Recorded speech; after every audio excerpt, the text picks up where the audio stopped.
خادم آل رسول اللہ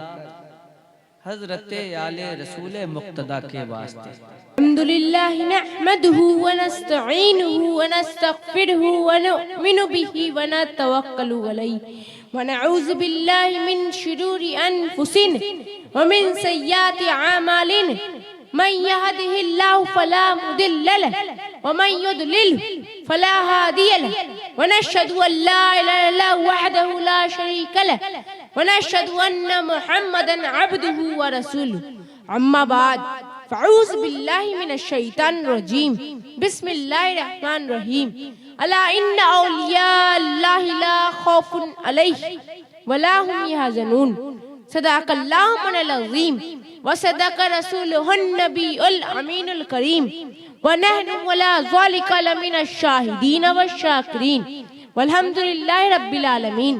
اسٹیج پر رونق افروز علماء اکرام، مشائخ اعظام، بزرگوں اور دوستوں، نوجوان ساتھیوں، پیارے بچوں، پردہ نشی میری ماں اور بہنوں، السلام علیکم ورحمۃ اللہ وبرکاتہ۔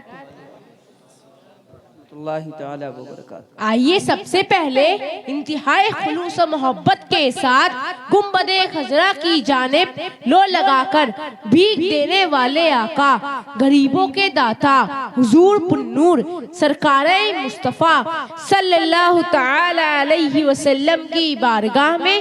درود شریف کا نذرانہ پیش کرے، پڑھے بآواز بلند اللہم صلی علی سیدنا و مولانا محمد وبارک وسلم صلاۃ و سلام علیک یا رسول اللہ صلی اللہ تعالی علیہ وسلم۔ کیا بتاؤں کیا ہے رتبہ اولیاء اللہ کا، کیا بتاؤں کیا ہے رتبہ اولیاء اللہ کا، ہے ملائک میں بھی چرچا اولیاء اللہ کا، ہے ملائک میں بھی چرچا اولیاء اللہ کا، آن واحد میں بدل دے زندگی کا پیچ و خم، آن واحد میں بدل دے زندگی کا پیچ و خم، ہے نرالی شان رتبہ اولیاء اللہ کا، ہے نرالی شان رتبہ اولیاء اللہ کا، دست قدرت کے ہیں مظہر نائبین مصطفیٰ، دست قدرت کے ہیں مظہر نائبین مصطفیٰ، ہے نبی سے پیارا رشتہ اولیاء اللہ کا، ہے نبی سے پیارا رشتہ اولیاء اللہ کا۔ ایک پیالے میں انا ساگر کا پانی بھر دیا، ایک پیالے میں انا ساگر کا پانی بھر دیا، دیکھ نجدی کیا ہے رتبہ اولیاء اللہ کا، دیکھ نجدی کیا ہے رتبہ اولیاء اللہ کا۔ دیوبندی اور وہابی کو بھگانے کے لیے، دیوبندی اور وہابی کو بھگانے کے لیے زور سے نعرہ لگانا اولیاء اللہ کا۔ تکبیر، نعرہ رسالت، مسلک اعلیٰ حضرت، عشق محبت عشق محبت عشق محبت عشق محبت، فیضان مخدوم اجرام، فیضان حضور غازی دورہ، فیضان حضور مجاہد دورہ، عشق محبت عشق محبت۔ زور سے نعرہ لگانا اولیاء اللہ کا۔ آپ لوگ ایک مرتبہ درود شریف کا نذرانہ پیش کریں، پڑھے بآواز بلند اللہم صلی علی سیدنا و مولانا محمد وبارک وسلم صلاۃ و سلام علیک یا رسول اللہ صلی اللہ تعالی علیہ وسلم۔ میرے عزیز، میں نے خطبہ مسنونہ کے بعد قرآن عظیم کی ایک بہت ہی مشہور و معروف آیت کریمہ کی تلاوت کا شرف حاصل کیا ہے۔ پروردگار عالم ارشاد فرماتا ہے الا ان اولیاء اللہ لا خوف علیہم ولا هم یحزنون، بے شک اللہ کے ولیوں کو نہ کوئی خوف ہے اور نہ کوئی غم، اس لیے کہ جو خدا سے ڈرتا ہے اس کے دل میں کسی کا خوف نہیں رہتا، وہ بے خوف ہو جاتا ہے۔ اور آپ نے دیکھا ہوگا یا سنا ہوگا کہ جس کا دل خوف خدا سے خالی ہوتا ہے وہ دنیا کی ادنا طاقت سے بھی کانپتا اور لرزتا رہتا ہے، دنیا کی کمتر چیزوں سے بھی ڈرتا رہتا ہے۔ تو معلوم ہوا کہ خوف خدا سب سے بڑی طاقت ہے، خوف خدا عظیم ہتھیار ہے۔ میرے عزیز، پروردگار عالم نے اپنے بندوں کو نماز، روزہ، زکوٰۃ اور حج کا حکم فرمایا ہے۔ نماز کا حکم دیا تو فرمایا وَأَقِیمُوا الصَّلَاةَ، یعنی نماز قائم رکھو۔ روزے کا حکم دیا تو فرمایا یا ایھا الذین آمنوا کتب علیکم الصیام، اے ایمان والو تم پر روزے فرض کیے گئے۔ زکوٰۃ کا حکم دیا تو فرمایا وَآتُوا الزَّکَاةَ، مال کی زکوٰۃ خوب ادا کرو۔ حج کا حکم دیا تو فرمایا وَلِلَّهِ عَلَى النَّاسِ حِجُّ الْبَیْتِ مَنِ اسْتَطَاعَ إِلَیْهِ سَبِیلًا، اور اللہ کے لیے بندوں پر اس گھر کا حج کرنا ہے جو اس تک چل سکے۔ میرے عزیز، مگر غور کرنے کا مقام یہ ہے، سوچنے کی چیز یہ ہے کہ نماز کا ذکر فرمایا تو حرف تنبیہ نہیں لایا، روزے کا ذکر فرمایا تو حرف تنبیہ نہیں لایا،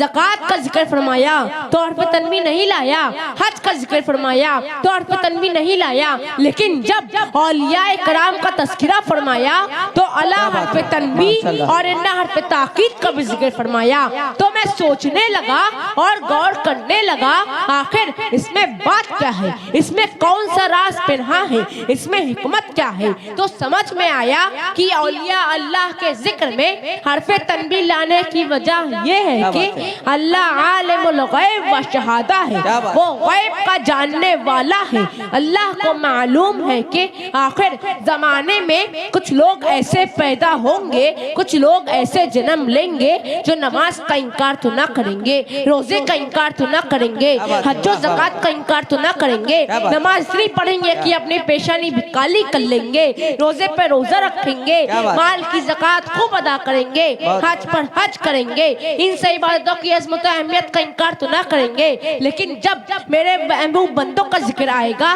جب اولیاء کرام کا تذکرہ آئے گا تو ان کے فضائل و کمالات کا انکار کریں گے، ان کی طاقتوں کا انکار کریں گے، ان کشف و کرامات کا انکار کریں گے۔ اس لیے اللہ نے جب اپنے ولیوں کا ذکر فرمایا، اپنے پیاروں کا ذکر فرمایا، اپنے محبوب بندوں کا ذکر فرمایا تو فرمایا الا ان اولیاء اللہ لا خوف علیہم ولا هم یحزنون، خبردار، ہوشیار، بے شک اللہ کے ولیوں کو نہ کوئی خوف ہے اور نہ کوئی غم۔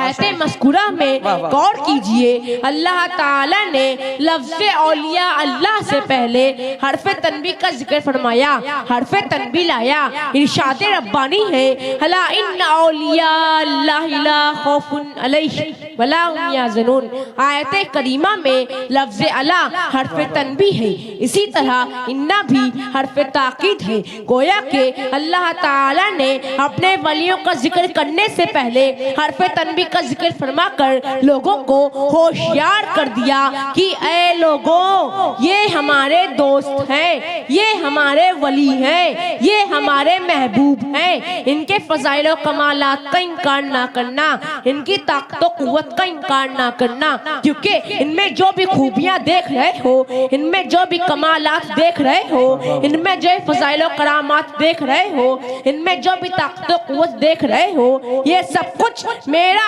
عطا کیا ہوا ہے۔ الا ان اولیاء اللہ لا خوف علیہم ولا هم یحزنون، خبردار، بے شک اللہ کے ولیوں کو نہ کوئی خوف ہے اور نہ کوئی غم۔ آپ لوگ ایک مرتبہ درود شریف کا نذرانہ پیش کریں، اللہم صلی علی سیدنا مولانا محمد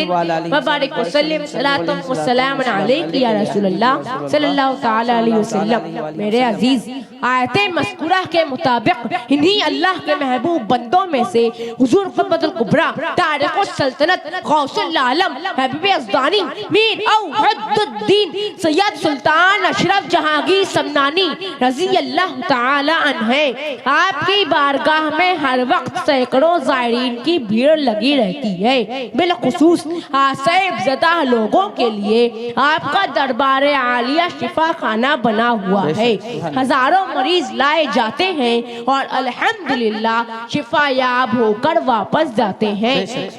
حضرت مخدوم اشرف جہانگیر سمنانی رضی اللہ تعالی عنہ بافیض اور باکرامت بزرگ گزرے ہیں۔ آپ تخت سمنا کو چھوڑ کر تبلیغ اسلام کے خاطر ہندوستان تشریف لائے اور لاکھوں کفار و مشرکین کو آپ نے داخل اسلام کیا اور نامرادوں کی مرادیں پوری کی۔ میرے عزیز آئیے میں مخدوم اشرف جہانگیر سمنانی رضی اللہ تعالی عنہ کی ایک عظیم کرامت پیش کروں تاکہ آپ کا ایمان تازہ ہو جائے اور آپ کے دلوں میں اولیاء اللہ کی محبت راسخ ہو جائے اور معلوم ہو جائے کہ اللہ تعالی نے اپنے ان محبوب بندوں کو کتنی عظیم طاقت و قوت سے نواز رکھا ہے۔ حضرت مخدوم اشرف جہانگیر سمنانی رضی اللہ تعالی عنہ جب احمد آباد گجرات میں تشریف فرما تھے تو آپ کے چند مریدین تفریحاً سیر کو گئے۔ راستے میں ان لوگوں نے ایک بت خانے کو دیکھا جہاں بڑے بڑے خوبصورت اور حسین تصویریں لگی ہوئی تھی۔ اسی بت خانے میں ایک عورت کی تصویر نظر آئی جو پتھر کی تراشی ہوئی تھی اور بڑی ہی حسین و جمیل تھی۔ آپ کا ایک مرید خود دیکھتے ہی ہزار جان سے اس پر عاشق ہو گیا، بت کا ہاتھ پکڑ لیا اور کہنے لگا چل اٹھ۔ ہر چند یاران صحبت نے نصیحت کی لیکن ان پر کچھ اثر نہ ہوا۔ میرے عزیز عشق نے جب اپنا اثر دکھایا، صبر و قرار، ہوش و حواس، شرم و حیا سب سے کنارہ کش کر دیا۔ چند روز بے آب و دانہ اس بت نازنین کا ہاتھ پکڑے ہوئے کھڑا رہا، یہاں تک کہ اسی حالت میں عرصہ گزر گیا۔ حضرت مخدوم اشرف جہانگیر سمنانی رضی اللہ تعالی عنہ کی خدمت میں ان کی حالت عرض کی گئی۔ حضرت مخدوم اشرف جہانگیر سمنانی رضی اللہ تعالی عنہ نے فرمایا ٹھیک ہے میں خود جاؤں گا اور دیکھوں گا۔ جب آپ تشریف لے گئے تو آپ کے ہمراہ بہت سے لوگ چلے۔ جب آپ کی نظر اس مرید عاشق پر پڑی جو عجیب حالت بے خودی میں کھڑا تھا، آپ نے اسے دیکھا اور فرمایا کسی آدمی پر ایسی مصیبت اور صدمہ عشق نہ ہو۔ مرید کی یہ حالت دیکھ کر حضرت مخدوم اشرف جہانگیر سمنانی رضی اللہ تعالی عنہ رو پڑے اور اللہ کی بارگاہ میں عرض کرتے ہیں کہ کیا خوب ہوتا کہ اگر اس بت نازنین میں روح سما جاتی اور زندہ ہو جاتی۔ زبان مبارک کا یہ فرمانا تھا کہ اس بت نازنین میں روح سما گئی اور کھڑی ہو گئی۔ مجمع میں جتنے لوگ تھے سب نے بلند آواز سے کہا نعرہ تکبیر بلند کی۔ پھر حضرت مخدوم اشرف جہانگیر سمنانی رضی اللہ تعالی عنہ نے اپنے اس مرید کا نکاح اس بت نازنین سے کر دیا اور ولایت گجرات ان کے سپرد کر کے وہیں ٹھہرا دیا۔ پھر اس بت نازنین سے اولاد بھی پیدا ہوئی۔ میرے عزیز اس پر ہم شبیہ غوث اعظم حضور اعلیٰ حضرت اشرفی میاں فرماتے ہیں جہاں میں ہے بڑا شہرا ولایت ہو تو ایسی ہو، جہاں میں ہے بڑا شہرا ولایت ہو تو ایسی ہو، ملایا حق سے لاکھوں کو ہدایت ہو تو ایسی ہو، ملایا حق سے لاکھوں کو ہدایت ہو تو ایسی ہو۔ شہید سمنا تھے پہلے پھر ہوئے کونین کے سرور، شہید سمنا تھے پہلے پھر ہوئے کونین کے سرور، ہدایت ہو تو ایسی ہو نہایت ہو تو ایسی ہو۔ نعرہ تکبیر، نعرہ رسالت، ہر ہاتھ اٹھے، نعرہ رسالت، فیضان مخدوم اشرف، فیضان حضور مجاہد دورہ، فیضان حضور غازی دورہ، عشق محبت عشق محبت عشق محبت عشق محبت، حضور سید ابو الحسن میاں صاحب قبلہ، نعرہ تکبیر۔ ہدایت ہو تو ایسی ہو، نہایت ہو تو ایسی، ماشاءاللہ، ہدایت ہو تو ایسی ہو، نہایت ہو تو ایسی ہو، ماشاءاللہ۔ جہاں جس نے مدد چاہی وہیں مشکل ہوئی آسان، جہاں جس نے مدد چاہی وہیں مشکل ہوئی آسان، غلاموں پر جو آقا کی عنایت ہو تو ایسی ہو، غلاموں پر جو آقا کی عنایت ہو تو ایسی ہو، مریدوں کی قیامت میں رہائی نار دوزخ سے، مریدوں کی قیامت میں رہائی نار دوزخ سے، کریں گے اشرف سمنا حمایت ہو تو ایسی ہو،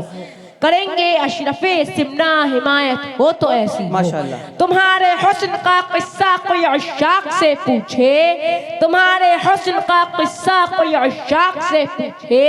تڑپ جاتا ہے دل سن کر حکایت ہو تو کیا ایسی بات ہو، ہے، تڑپ جاتا ہے دل سن کر حکایت ہو تو ایسی ہو، ماشاءاللہ۔ شہید سمنا کی مدحت سے نوید مغفرت پائی، شہید سمنا کی مدحت سے نوید مغفرت پائی، سخن کی اشرفی خستہ جغایت ہو تو ایسی ہو، سخن کی اشرفی خستہ جغایت ہو تو ایسی ہو، میرے عزیز میں جاتے جاتے کہتا ہے کہ لفظوں کا خزینہ لکھ دو، کون کہتا ہے کہ لفظوں کا خزینہ لکھ دو، دل کی تختی پہ میرے لفظ مدینہ لکھ دو، دل کی تختی پہ میرے لفظ مدینہ لکھ دو، موت آ جائے اگر گنبد خضرا کے قریب، موت آ جائے اگر گنبد خضرا کے قریب، ایسے مرنے کو بھی تاریخ میں جینا لکھ دو، ایسے مرنے کو بھی تاریخ میں جینا لکھ دو، مشک و عنبر کو بھی ملتی ہے جہاں سے خوشبو، مشک و عنبر کو بھی ملتی ہے جہاں سے خوشبو، سب کے حصے میں اسی گل کا پسینہ لکھ دو، پسینہ لکھ دو، جس کی تقریر سے توہین رسالت ہوئے، جس کی تقریر سے توہین رسالت ہوئے، ایسے غدار کو لفظوں میں کمینہ لکھ دو، ایسے غدار کو لفظوں میں کمینہ لکھ دو، بس یہی ایک تمنا ہے مظفر کی تیرے، بس یہی ایک تمنا ہے مظفر کی تیرے، اس کی تقدیر میں طیبہ ہی میں مرنا لکھ دو، اس کی تقدیر میں، اس کی تقدیر میں طیبہ ہی میں مرنا لکھ دو، وما علینا الا البلاغ۔ السلام علیکم ورحمۃ اللہ۔